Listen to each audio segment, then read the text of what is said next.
Okay, awesome. Well, hi guys, I'm Jess from Our Yoga, and I have Barb here, who is a labor and delivery nurse at Bozeman Health. So I asked her to come on and share with us a little bit about what's going on right now and some things that might be helpful for all of you to know. So Barb, do you want to say hi, introduce yourself? Absolutely. Hi, Bozeman community. I hope you're all hanging in there. As Jess said, I'm Barb Johnson. I'm a labor and delivery nurse. I have been a nurse for 40 years, primarily in the labor and delivery venue.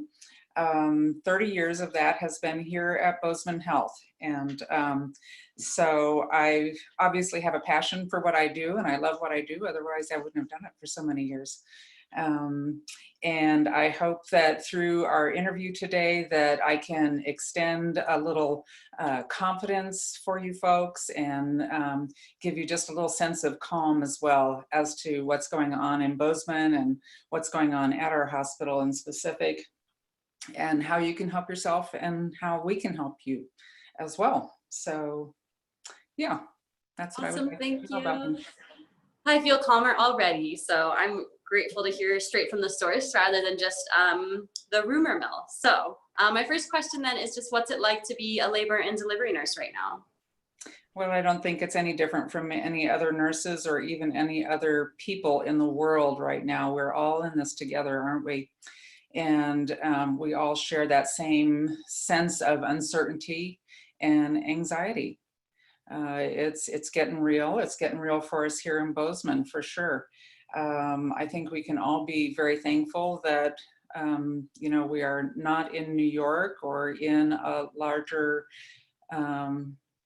city at this time. I think we definitely have some pluses going for us just because of our demographic. For one thing, we have a very healthy population here in Bozeman, and we are isolated, just being the fact that we are in Montana and we are still considered fairly rural.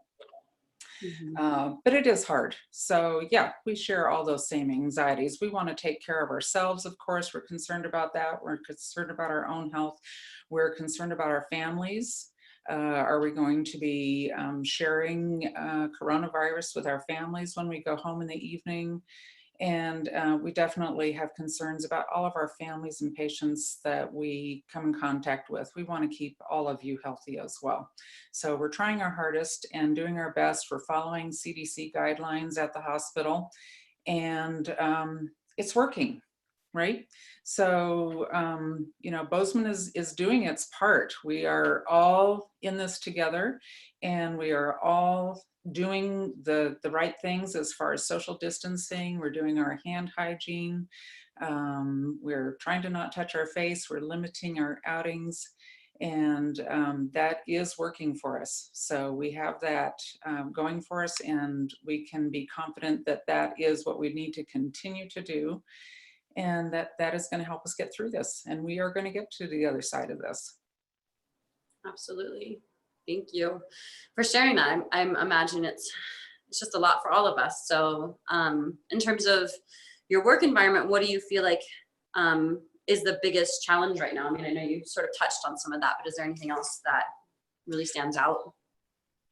I think one of our biggest challenges is the shared disappointment of the family unit being available in the birth center, in the family birth center at the hospital. I know that it's really difficult for our families to have it limited to one visitor, which is technically usually the spouse or the partner, to be with our laboring moms and during labor and afterwards. Birth is such a special time for our families. It's one of the biggest events that we have in our lifetimes, and it is meant to be shared with everybody. It's meant to be shared with family and friends, and we share in your disappointment. And I just want you to know that is hard on us as well, to see that this is distressing for you. And I know that we're just all accustomed to having extended family and grandmas and parents and sisters and aunties and uncles and brothers and sisters. So it's a difficult time for all of us. Yeah. That's good to remember. As a doula, every time that I've been at a birth at the hospital, like every nurse and doctor has just been so compassionate and wanting the best experience for everyone. So I know that must be a lot and weigh heavy on y'all too. That's good to remember. Have you seen any like silver linings come out of it, or anything that's ended up being sort of a blessing with all of this? Or positive, maybe not blessing. Right. Absolutely. Well, one thing is that it's working. Okay, just to touch on that social distancing, the hand washing, and the not touching our faces and limiting our outings, it is working, and so we know that that's helping. So that is a silver lining, that we can at least say, okay, this is working, and we're going to move forward with this. The other thing is that we just have come together as a team, and we always have had great camaraderie as a work family. But I think, you know, whenever things get difficult, you always have, you come out of it feeling stronger. And I think that that's good. That's going to happen for all of us as Americans and everybody across the whole planet, is that we're going to come out of this stronger and feel more bonded with each other. And then just the outpouring of the community has been absolutely wonderful. They've been so supportive with letters and signs of support for all the providers at the hospital, not just doctors and nurses, but realizing that we're a team, from management to environmental services to respiratory therapists to people who manage the materials. I mean, we're all a big team, we're all a big family, and we're all coming together to make this happen. So that's been just so special. That's great to hear. I'm glad that you're feeling the love and some support from the community, because we are really grateful.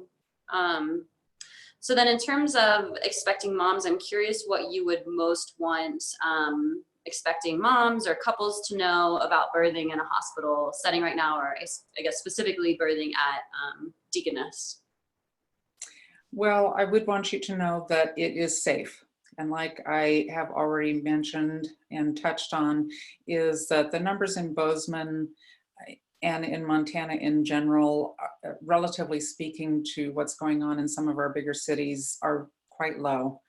And it's still very safe to come to the hospital. Even though we are limiting visitors, we're doing that for everybody's health and safety. And you have to realize that it's part of the process, and we need to trust that process. And that you're not going to be alone at the hospital. You're going to have your partner with you. You're going to have your nurses that have always been there for you. They're going to be there with you in labor. They're going to be there with you afterwards. This is your extended family now. You're going to have your providers with you, whether it's your nurse midwife or your physician. We are there to support you. We're there to support whatever your birth plan is and what your wishes and desires are for your special day. And we want to make it special for you.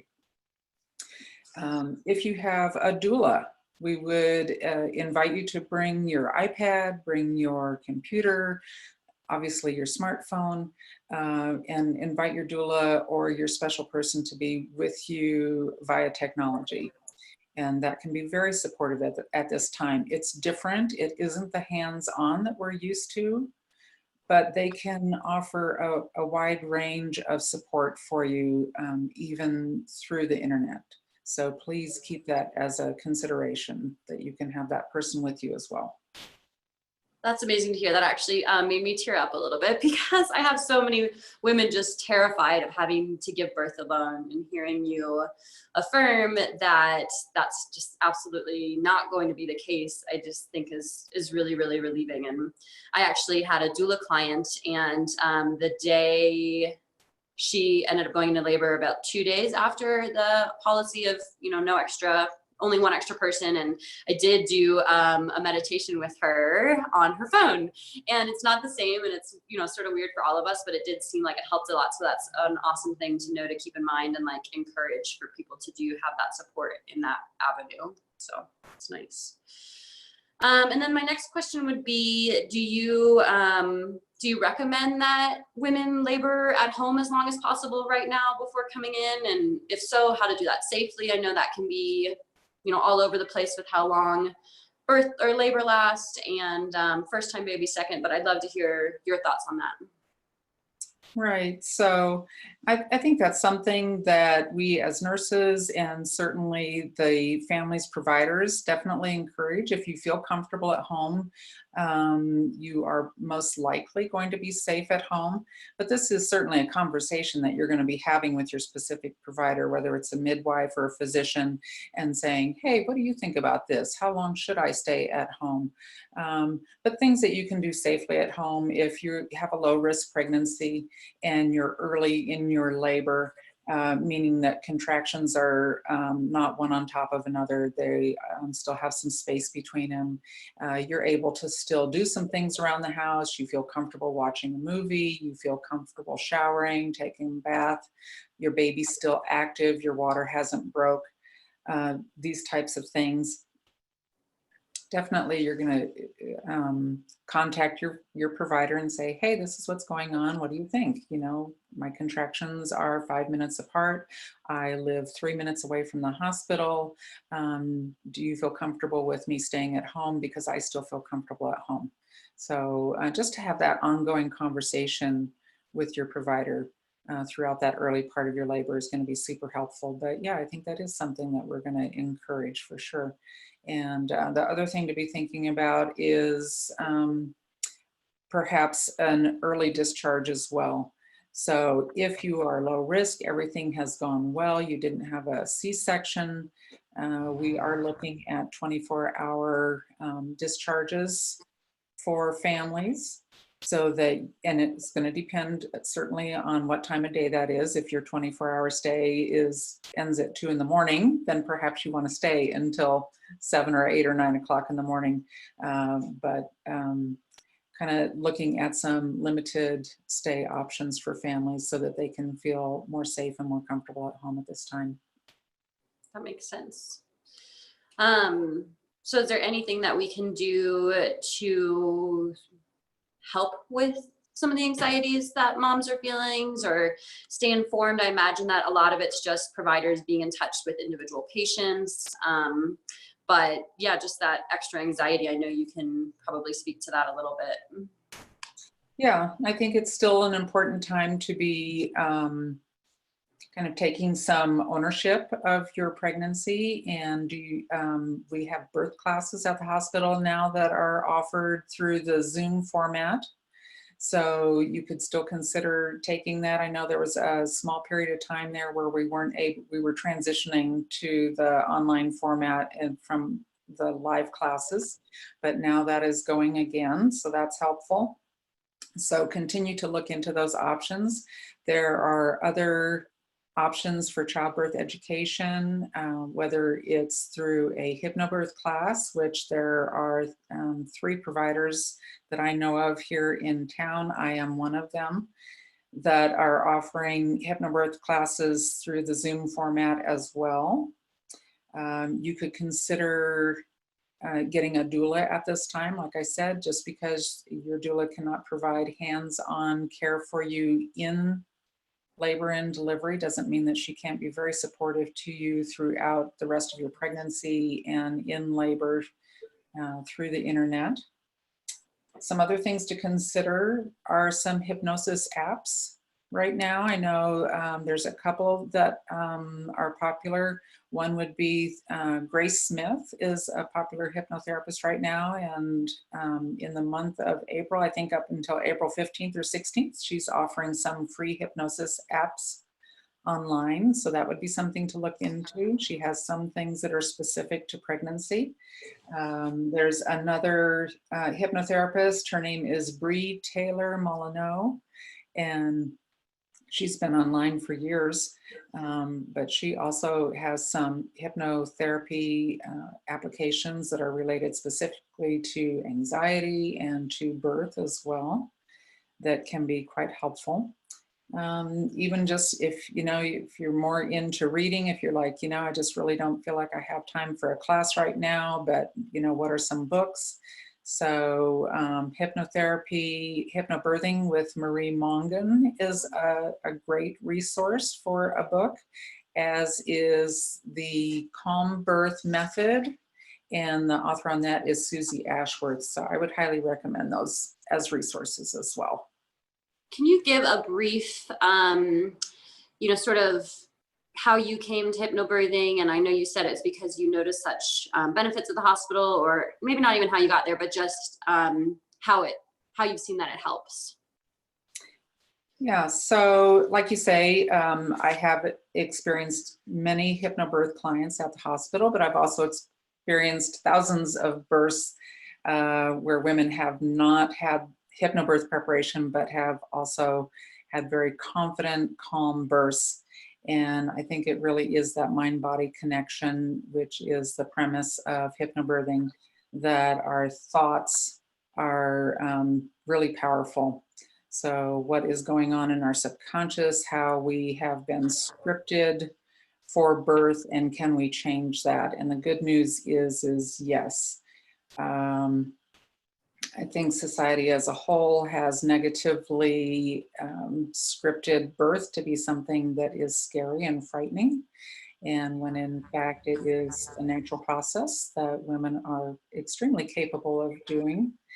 And if you have some extra tools in your toolbox, whether it's through hypnobirthing or through meditation, to have a calm breath and mindfulness, and believing that your body is completely able to birth a baby and to have that confidence,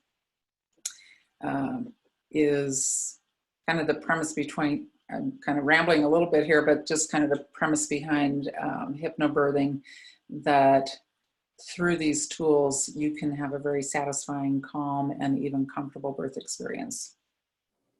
Okay. Yeah, I think that's huge reminder for people, especially right now, to just tap into that natural ability to do this and feel confident amongst everything going on. And I have seen a lot of also results with hypnobirthing and people tapping back into that. So it definitely feels more important than ever to have that in your toolbox. But yeah, I guess another question that comes to mind too, is there anything that we can do maybe as expecting couples, laboring couples, or just as a community in general to support the nurses more right now? I think the main thing that is supporting all healthcare workers right now is following the practices that have been encouraged over the past month, is social distancing, hand washing, and not touching your face. I really can't express how important all that is, and that we are seeing the results even in New York now, that this is finally helping and starting to turn things around. So that is how you protect healthcare workers and support us, is by keeping yourself healthy. Awesome. Thank you. And then any other last tidbits you'd like to share? I'd love for you to also let people know, if they were curious, to reach out to you about hypnobirthing or just questions, how they could do so. Okay, so just to specifically answer that, you can pretty much Google hypnobirthing Bozeman, Montana, and you will find the practitioners. My specific website is yourbirthmt.com. And you can also find me through hypnobirthingus.com as well. Some final thoughts. I think it's important right now, in order to decrease some of the anxiety just in our lives in general, and particularly surrounding pregnancy, is it's probably not a bad idea to limit our media, particularly any negative media, at this point in time.